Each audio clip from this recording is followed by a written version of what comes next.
Good morning, everyone. Last night I went to Publix. Dini was making pizza and needed some pizza sauce.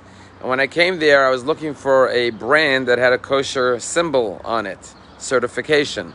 But none of the brands had it, till I found one brand that had a kosher symbol, but I didn't recognize it. And I had to look it up to verify that it's a kosher symbol. You know, Jews are very careful to eat kosher food. And only if it has proper kosher certification do you put it into your mouth. Well, this week's Torah portion follows yesterday's reading. Yesterday, we concluded with the laws of kosher. This week, we begin Tazria, which is all about the prohibition of speaking gossip, negative speech. Rabbi Yisrael Salanta says, what's the connection between kosher, the end of last week's Torah portion, and not speaking negatively about others? And he said, just like you have to be careful that everything that goes into your mouth is kosher, glatt kosher, so too you have to make sure that everything that comes out of your mouth is kosher and glatt kosher, perfectly permissible. I have a sign in my office that says, always taste your words before you spit them out. Socrates was known to have something called a triple filter test. He said, before you speak, you have to filter your words and ask yourself 3 questions. Question number 1, is what you're saying is true? Question number 2, is it positive? But even if it's true and positive, there's a triple filter test. You also have to ask yourself, is it useful? Is it beneficial? And only if it's true, positive, and useful and beneficial, only then should you say it. Indeed, the power of words are so great that every day when we say the Amidah, the Shemona Esrei, 3 times a day, the last prayer is, God, guard my lips from speaking evil. As I now conclude the prayer, I'm going to begin my day. Guard my tongue from speaking evil.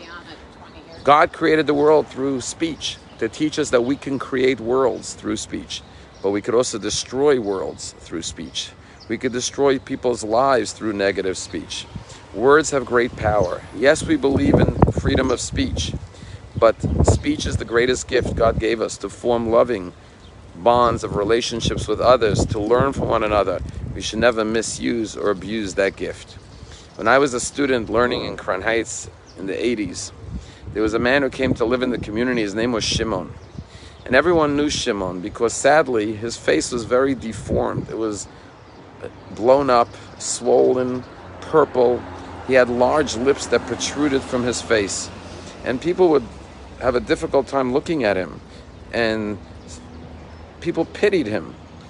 Thank God he ended up meeting a woman in the community and had a wedding, which was a big joy in the community that Shimon got married. But everyone knew Shimon, and people tried to be kind to him. But Shimon, no one knew what happened. There were rumors that he was in the IDF, he was in a tank.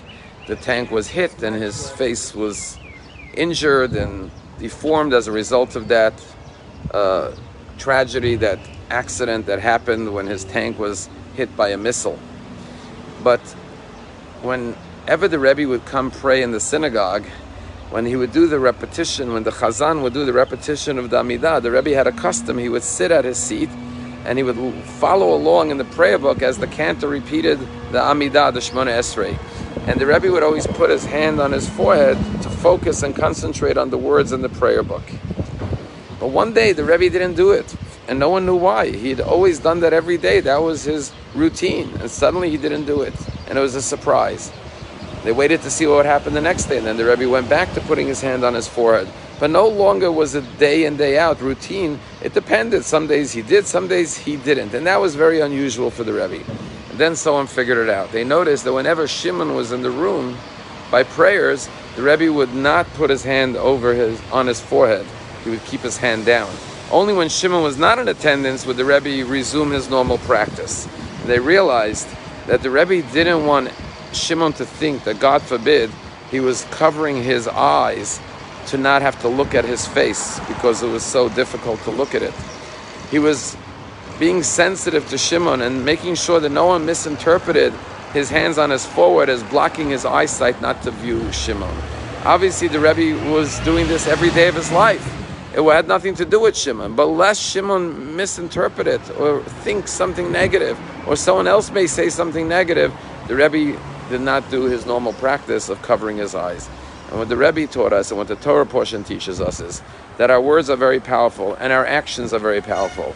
and we have to utilize them only for things that are positive and good, and never, God forbid, for harmful or negative purposes. Have a wonderful day.